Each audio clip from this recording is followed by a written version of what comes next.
Hello dear student, today we start exercise 13.4 question number 5. This is the last question of this chapter and this exercise also. Dear student, अगर आपको मेरी videos पसंद आती हैं तो please मेरे YouTube channel learning secure classes bye Amit Dwivedi sir को like कीजिए, शेयर कीजिए एंड सब्सक्राइब कीजिए।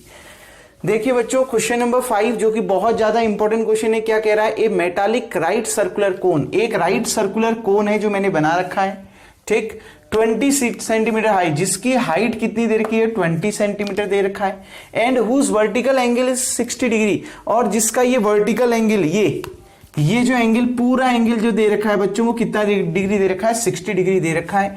Cut into 2 parts. अब इस सर्कुलर, जो ये आपका राइट सर्कुलर कोन है, इसको 2 पार्ट्स में बांटा जाता है, कह रहा है, at the middle of the it's height, वो भी इसके हाइट के बीचों बीच।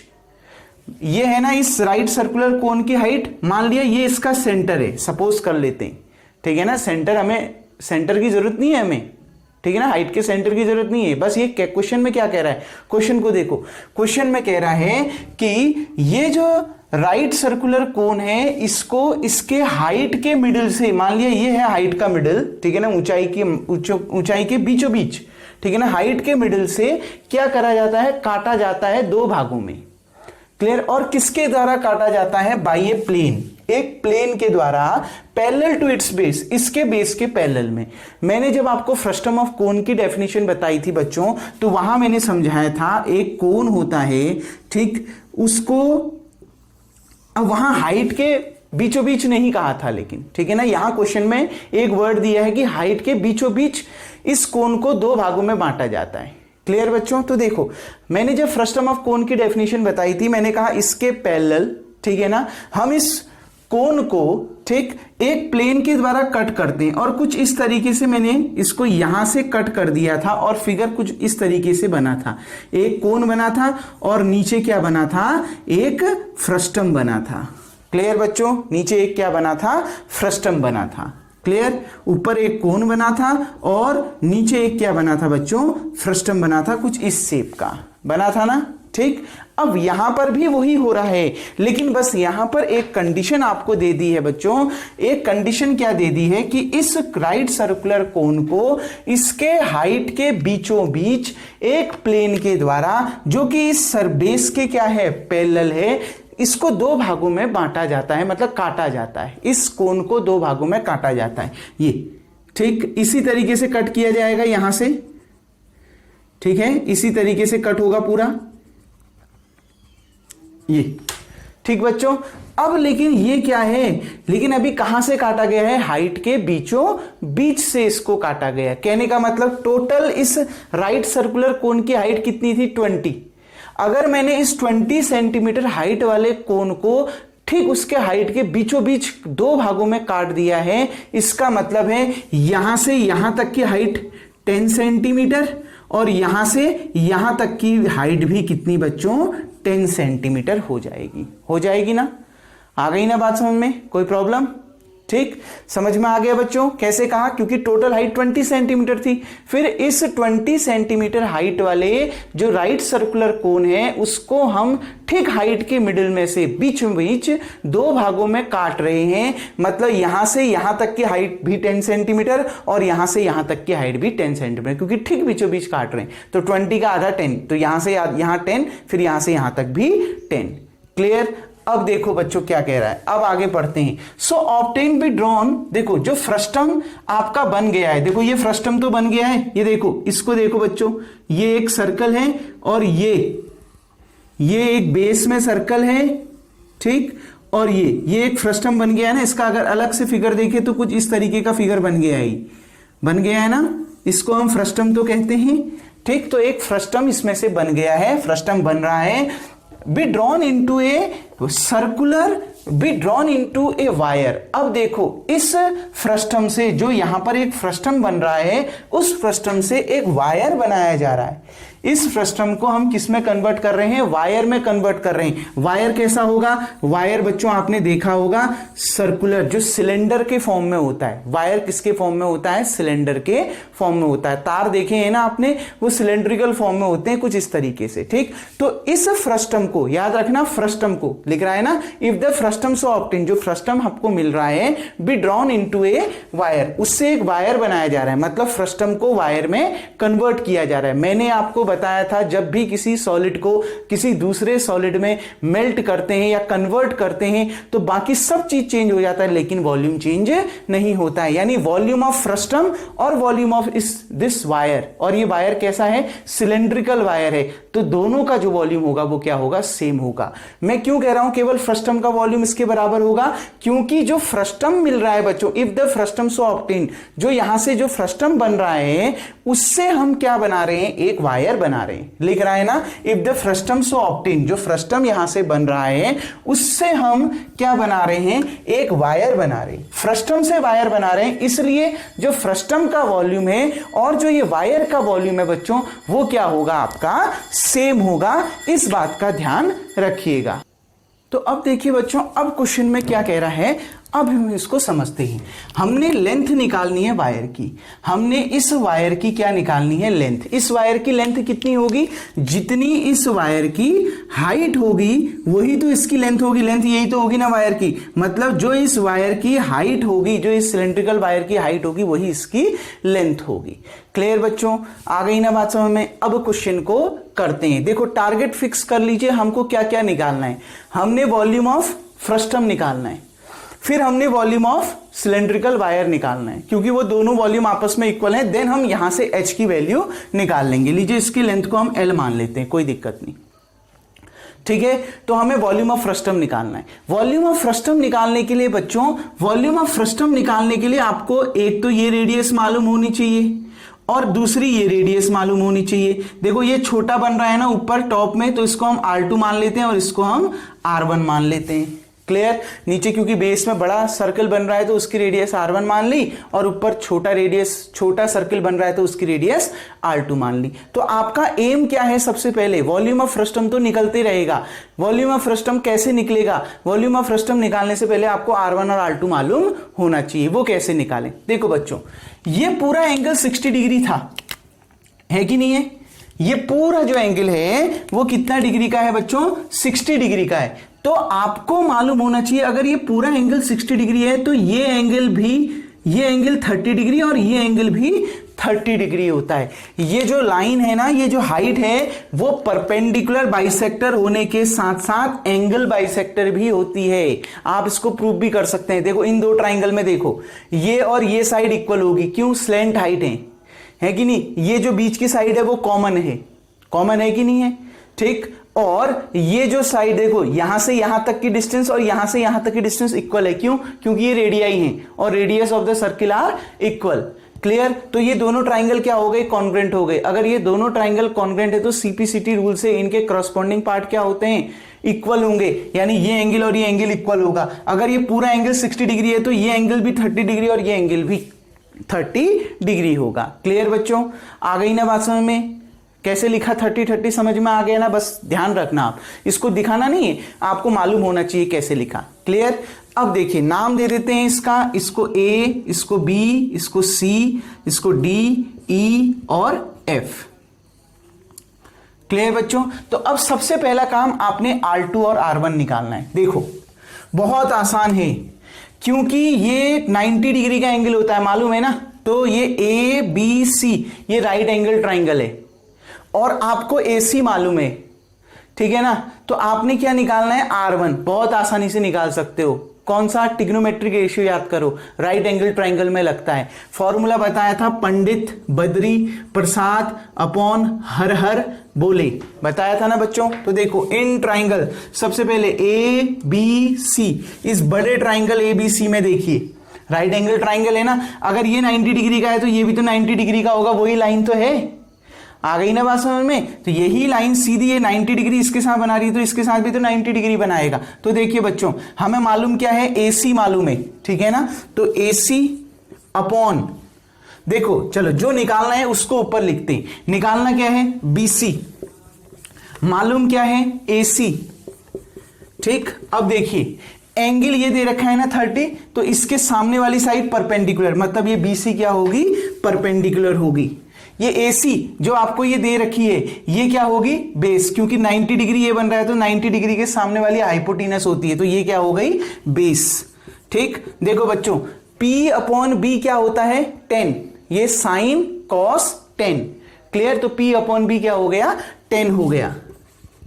10 कितना, 30 डिग्री, 10 30 डिग्री। तो BC इक्वल्स टू, ये देखो ये AC यहां इसके साथ मल्टीप्लाई में चला जाएगा, BC equals to AC into 1030। बच्चों 1030 की वैल्यू होती है 1/√3। तो देखिए BC इक्वल्स टू, AC कितना दे रखा है, ये पूरा, ये AC क्या है, हाइट ऑफ द कोन, कितना दे रखा है, 20 सेंटीमीटर। तो AC की जगह में 20 इंटू 1/√3, यानी वैल्यू कितनी आ गई, 20/√3 सेंटीमीटर। हम पहले लिख लेते हैं क्या क्या गिवन है।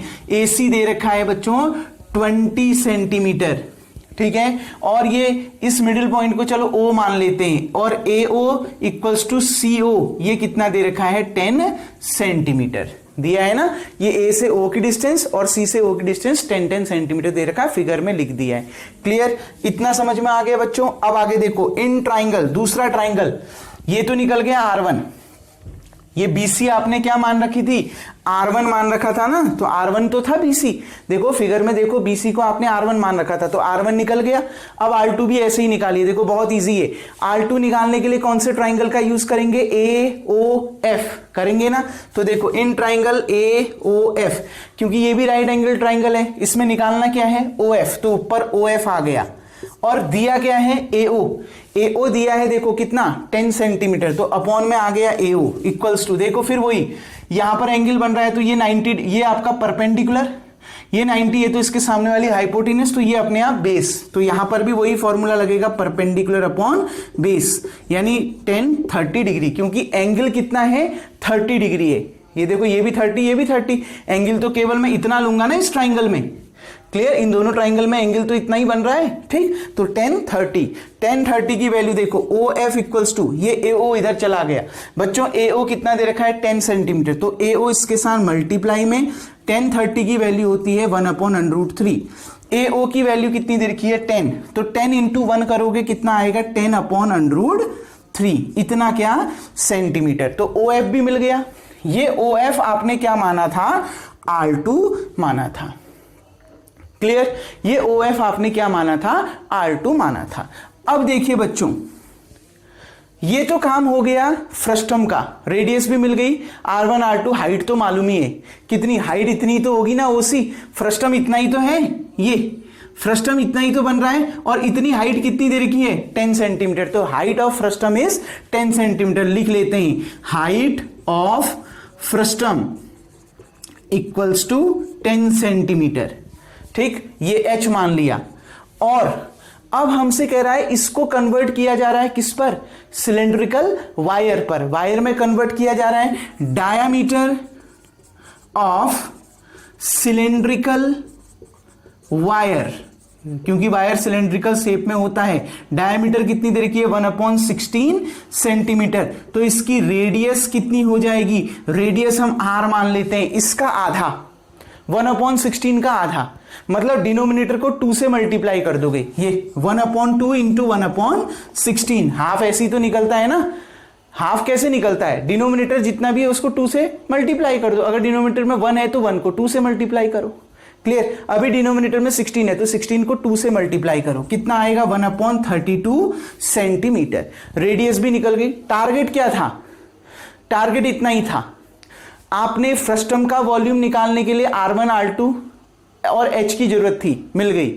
इसका वॉल्यूम निकालने के लिए आपको किस किस चीज की जरूरत थी, रेडियस की जरूरत थी और लेंथ की, क्योंकि हमें लेंथ निकालना है, हमने इसका लेंथ निकालना है, तो वॉल्यूम अपने आप निकल गया।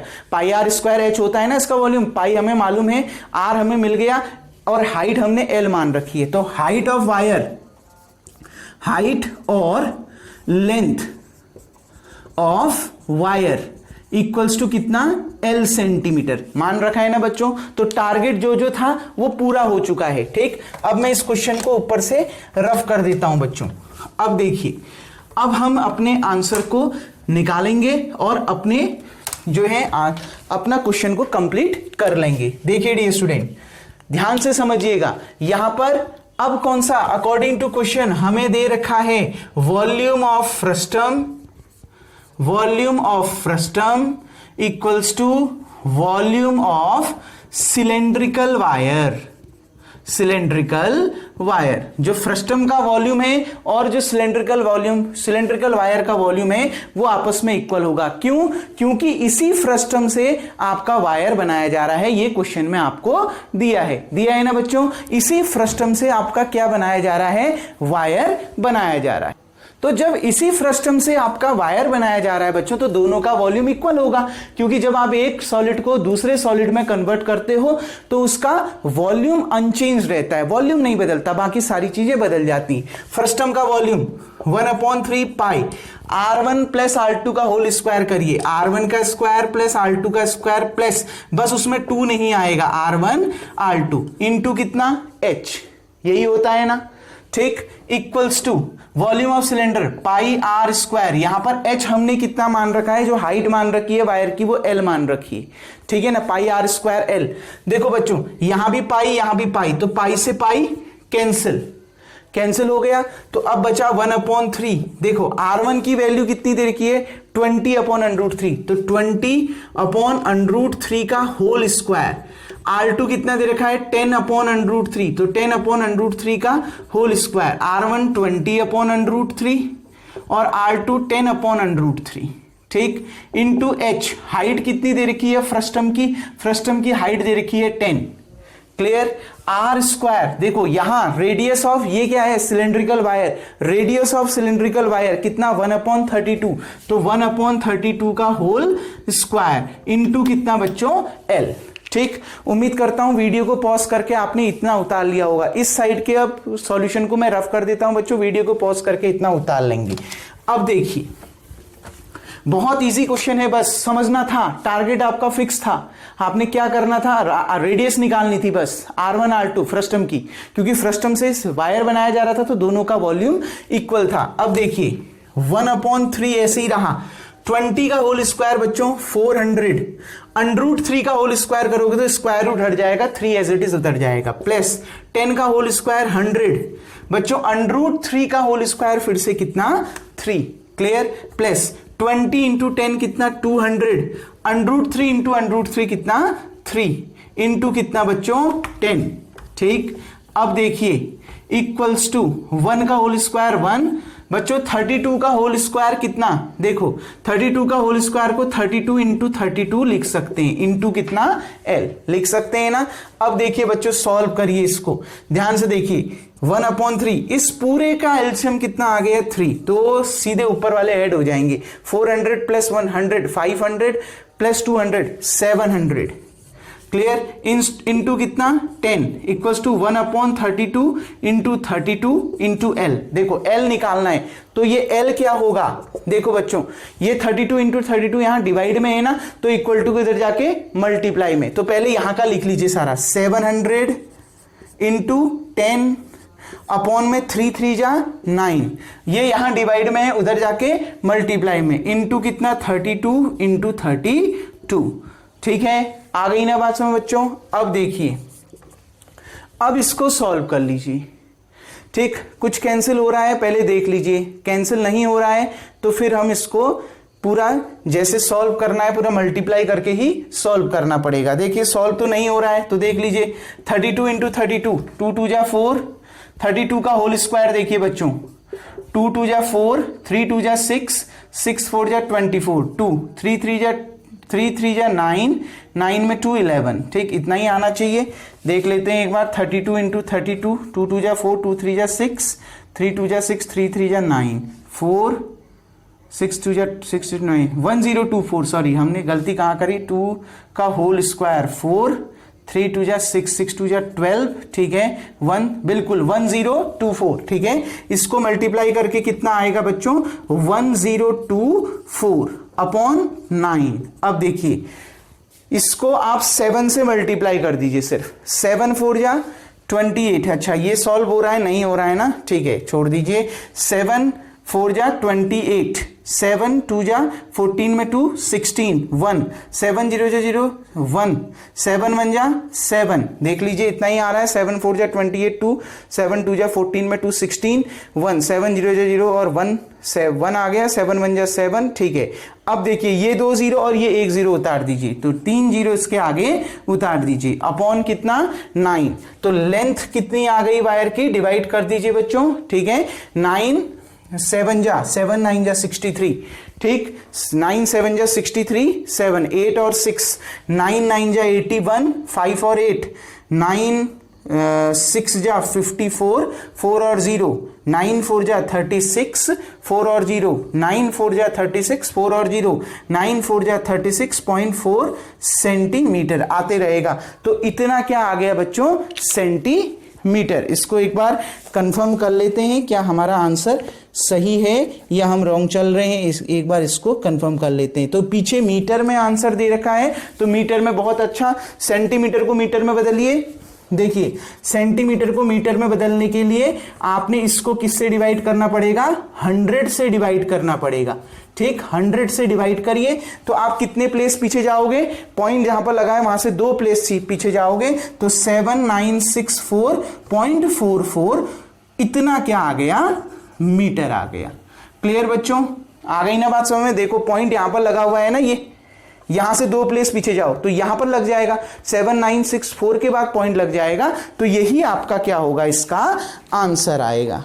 क्लियर ये स्टूडेंट, 7964.4 मीटर, तो यही इसका क्या होगा, आंसर होगा। डियर स्टूडेंट, उम्मीद करता हूं आपको इस क्वेश्चन में अब कोई प्रॉब्लम नहीं होगी। देखिए सिर्फ सॉल्यूशन करना है। क्वेश्चन क्या कह रहा है, ध्यान से समझिए। क्वेश्चन में कहा था कि एक राइट सर्कुलर कोन है जिसकी हाइट 20 सेंटीमीटर दी है और उसका वर्टिकल एंगल यही होता है ना, ये वर्टेक्स, ये देखो वर्टिकल एंगल यहीं पर बनता है, वर्टिकल एंगल। क्लियर, ये और ये नहीं होते वर्टिकल एंगल यही होगा, 60 डिग्री दे रखा है, ठीक है। आपसे क्या कह रहा है, अगर ये पूरा 60 है तो ये भी 30 और ये भी 30 हो जाएगा। आपसे कह रहा है कि इस राइट सर्कुलर कोन को 2 भागों में बांटा जाता है, वो भी ठीक उसकी ऊंचाई के बीचों बीच। ये इसकी हाइट है, मान लिया ये इसका हाइट का सेंटर है, तो यहीं से हमने इस कोन को 2 भागों में बांट दिया, मतलब यहां से यहां तक की हाइट भी 10 और यहां से यहां तक की हाइट भी 10, मतलब फ्रस्टम की हाइट मिल गई 10।